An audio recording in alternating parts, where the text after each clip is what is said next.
What Bill C-9 really does in plain English. Canada.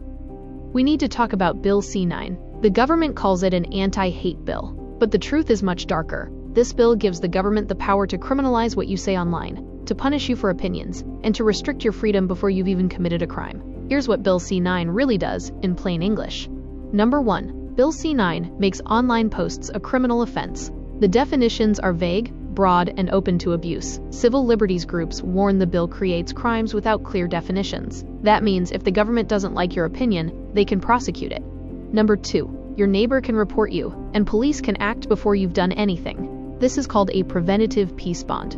It allows punishment for something you might say. This is pre-crime law. Number 3. Judges can restrict your liberty based on fear, not facts. House arrest. Electronic monitoring. Internet bans. All possible, even if you haven't committed an offense. Number 4. This bill can be weaponized against political opponents. Lawyers warn anonymous complaints can be used to target dissent and silence critics. This is not about hate. This is about control. Number 5. Police chiefs themselves warn this bill is too broad. They say Bill C-9 risks criminalizing speech that isn't hate propaganda at all. When even the police are warning, you know it's dangerous. Number 6. Civil liberties organizations from the left and the right agree that Bill C-9 will chill free expression and silence marginalized groups. When everyone agrees this bill is wrong, you pay attention. Number 7. The liberals blocked witnesses from testifying. They filibustered meetings to stop civil liberties experts from speaking to Parliament. A government that wants real debate does not block witnesses. They know this bill can't survive scrutiny. Bill C-9 is not an anti-hate bill. It is a speech control bill, a pre-crime bill, a government power bill, and they tried to pass it quietly before Canadians could understand what it really does. This is the moment we decide whether we stay a free country or become one where opinions are policed by the state. Stay alert, stay informed, and stay loud. Your voice is the one thing they're trying to silence. Why the Liberals are panicking and rushing Bill C-9 through now? There's a reason the Liberals are trying to rush Bill C-9 through Parliament. A reason they blocked witnesses, filibustered meetings, and tried to force a vote before Canadians could see what's inside this bill. They are panicking. And here's why. Number 1. The Ukraine story is collapsing. Zelensky's inner circle is under investigation. Homes and offices were raided. Money was allegedly skimmed from the energy sector while civilians sat in blackouts. And the man at the center of it, Andriy Yermak, is the same man Canada worked with to move over $20 billion in aid. Canadians are starting to ask questions that the government cannot afford to answer. Bill C-9 helps them silence those questions. Number 2. Chrystia Freeland was in Kyiv, sitting beside Yermak, just days before the raids. She wasn't a tourist. She was put in charge of Ukraine reconstruction. That means money. A lot of it. If corruption is exposed overseas, the political fallout comes straight back to Ottawa. The timing of C-9 is not an accident. Number 3. The Liberal government is falling apart. Stephen Guilbeault resigned. Freeland stepped out of the spotlight. Mark Carney pulled back. Caucus support is breaking. Polls are in free fall. When a government is losing control, the first thing it grabs is the narrative. Bill C-9 gives them that power. Number 4. The next election is coming, and the Liberals know they can't win the debate on crime, inflation, housing, immigration, corruption, or foreign aid. So instead of fixing the problems, they're trying to police what Canadians are allowed to say about them. C-9 is not about protecting Canadians. It's about protecting the government from Canadians. Number 5. The public is waking up. CERB clawbacks, maid abuses, vaccine injuries, housing collapse, grocery bills, foreign aid with no oversight, and now, a corruption scandal that links back to Ottawa. People are talking, posting, sharing, exposing. Bill C-9 is designed to stop that. Number 6. The media can't control the narrative anymore. The truth is spreading online faster than the government can bury it. Independent journalists, citizen reporters, mothers, teachers, veterans, whistleblowers. The Liberals need a bill that lets them label dissent as harm and go after the messenger. That bill is C-9. And that brings us to the core truth. Bill C-9 is not about hate. It's about fear. The government is afraid of what Canadians will say when the truth comes out. Afraid of what will uncover. Afraid of their own decisions. Afraid of accountability. So they're rushing a bill that lets them censor critics, punish dissent, and silence the public before the next election. This isn't panic from the people. This is panic from the powerful. And they're hoping you don't notice it. Don't let them get away with it. Stay awake. Stay loud. And stay free. The 10 most dangerous sections of Bill C-9 with receipts. Canada. If you think Bill C-9 is just an anti-hate bill, you are about to learn the truth. Every danger I'm about to explain comes directly from the bill itself and from the experts who testified against it. Here are the 10 most dangerous parts of Bill C-9 with receipts. Number 1. C-9 criminalizes online posts with vague, undefined language. Police chiefs warn the bill expands criminal liability so broadly that normal political speech can be treated like hate. That's not protection. That's control. Number 2. The bill introduces aggravated hate crime with a maximum penalty of life in prison. Yes, life in prison, for offenses the government says were motivated by hate. This is extreme overreach. Number 3. C-9 allows massive penalties without a full criminal trial. Civil liberties groups warn Canadians could face $20,000 to $50,000 fines through administrative penalties that bypass normal due process. You can be punished without being convicted.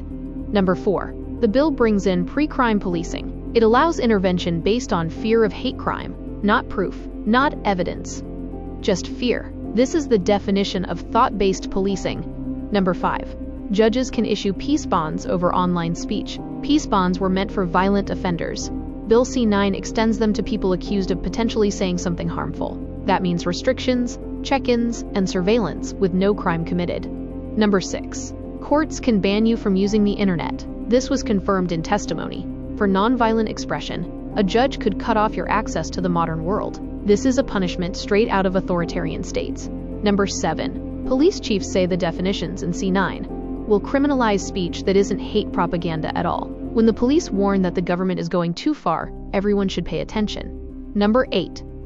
Constitutional lawyers say C-9 violates the Charter. It fails the Oakes test. It restricts Section 2 freedoms. And it hands the government the power to censor political expression. Their conclusion is blunt. C-9 is unconstitutional. Number 9. Civil liberties organizations from across the political spectrum, left, right, and center, are united against this bill. They warn that C-9 will chill advocacy, silence vulnerable communities, and suppress legitimate debate. This kind of unity is rare. It means the danger is real. Number 10. The Liberals blocked witnesses, so Canadians wouldn't hear any of this. They filibustered 2 meetings. They prevented 6 hours of testimony. They tried to rush the bill before experts could expose it. That is not how a democracy behaves. That is how a government behaves when it's hiding something. Bill C-9 is not about protecting Canadians. It is about protecting politicians from criticism, accountability, and exposure. The receipts are clear. The warnings are clear. And the threat is clear. If we lose our voice, we lose everything. Stay aware, stay informed, and don't let them silence you. How Bill C-9 connects to everything else: Ukraine, corruption, censorship, and collapse. Canada. Bill C-9 does not exist on its own. It's not a random bill. It's not about hate. It's not about safety. It is part of something much bigger. To understand Bill C-9, you have to see what's happening around it, above it, and behind it. Let's connect the dots. Number 1. The Ukraine corruption scandal is exploding, and it leads back to Canada. Zelensky's inner circle is being investigated. Homes and offices were raided. Money was allegedly skimmed from Ukraine's energy sector, while civilians sat in darkness. And the man at the center of it, Andriy Yermak, is the same man Canada trusted with more than $20 billion in aid and support. When that network collapses, the fallout hits Ottawa. The government knows it, and they need a way to control the conversation. That way is Bill C-9. Number 2. Chrystia Freeland was right there. Days before the raids, Freeland wasn't just visiting Ukraine. She was placed in charge of reconstruction. That means money, power, and influence. She sat beside Yermak right before investigators moved in. If corruption is exposed overseas, the questions come home. Bill C-9 helps the government shut down those questions. Number 3. Mark Carney and the WEF network sit behind the policy machine. Freeland and Carney are not random politicians. They are deeply connected to global finance, the World Economic Forum, and the agenda of controlling information to control public behavior. Carney influenced Trudeau's policies. Freeland executed them, and both were floated as future prime ministers. If the public connects the money, the influence, and the corruption, the entire structure falls apart. Bill C-9 gives them a fire extinguisher for public anger. Number 4. The liberal government is collapsing fast. Cabinet members are resigning. Polls are crashing. Support is evaporating. Whistleblowers are coming forward. The media narrative is slipping. A government losing its grip does not strengthen democracy.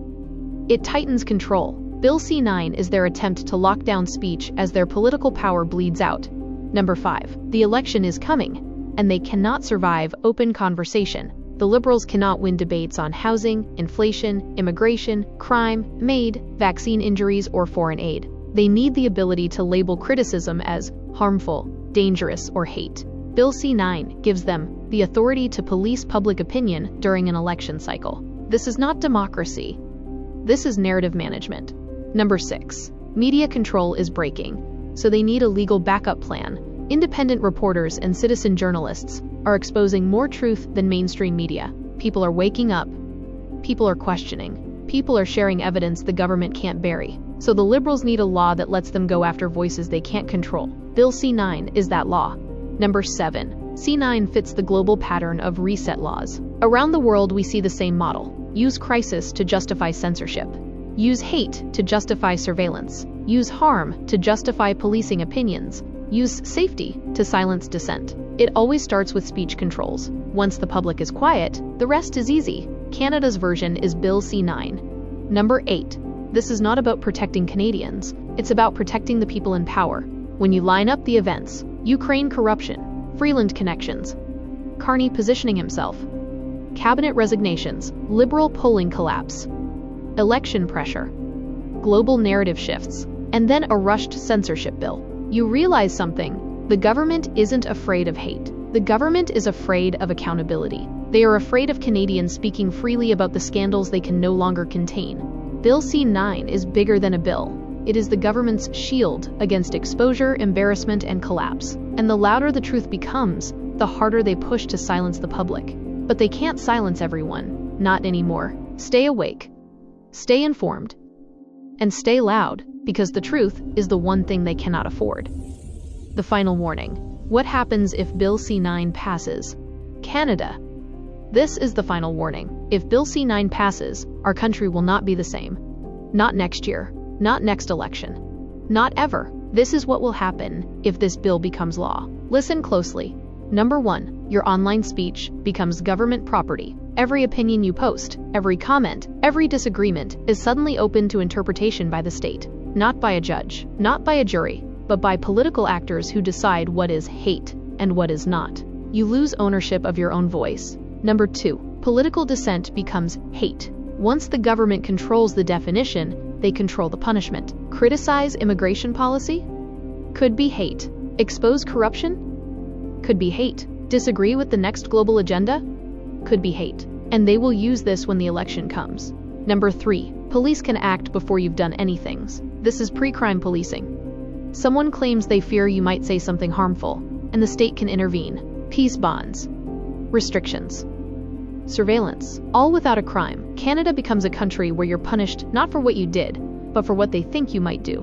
Number 4. Internet bans become a government tool. A judge can cut you off from social media, from communication, from the online world, all because of a post, a comment, or a fear-based accusation. This is digital exile. And C-9 makes it real. Number 5. Massive fines without full due process. $20,000, $40,000, $50,000 penalties can be imposed without a full criminal trial. No presumption of innocence. No charter protections. No proper defense. Just the government issuing financial punishment for speech. Number 6. Life in prison is on the table. C-9 creates a new category of aggravated hate crime that carries a maximum penalty of life. Life in prison, connected to speech, motives, or interpretations the government controls. Let that sink in. Number 7. Anonymous complaints become weapons. Anyone with a grudge, a political agenda, or bad intentions can trigger an investigation. You could face restrictions, monitoring, and legal consequences because someone didn't like your opinion. This is how authoritarian systems eliminate dissent. Number 8. Media and government can silence critics in real time. C-9 gives them a legal basis to remove posts, flag accounts, pressure platforms, and target voices that challenge the narrative. They won't need backdoor deals with social media companies. They'll have the law. Number 9. Election conversation becomes controlled speech. Imagine an election where you're afraid to post your political views. Imagine citizens too scared to question policies, leaders, or scandals. Imagine one party using the justice system to control the conversation in an election they're losing. That's what this bill enables. Number 10. We lose Canada as we know it. Not overnight. Not suddenly. But steadily. A country does not fall in a single moment. It falls when people become afraid to speak. Bill C-9 is that moment. A slow, quiet shift from freedom to permission. From democracy to managed speech. From citizens to subjects. If Bill C-9 passes, the government will have everything it needs to silence the public and protect itself from accountability. This is the turning point. The line in the sand. The moment we decide whether Canada remains free or becomes something else entirely. Do not underestimate this bill. Do not ignore this moment. And do not stay silent, because silence is what they're counting on.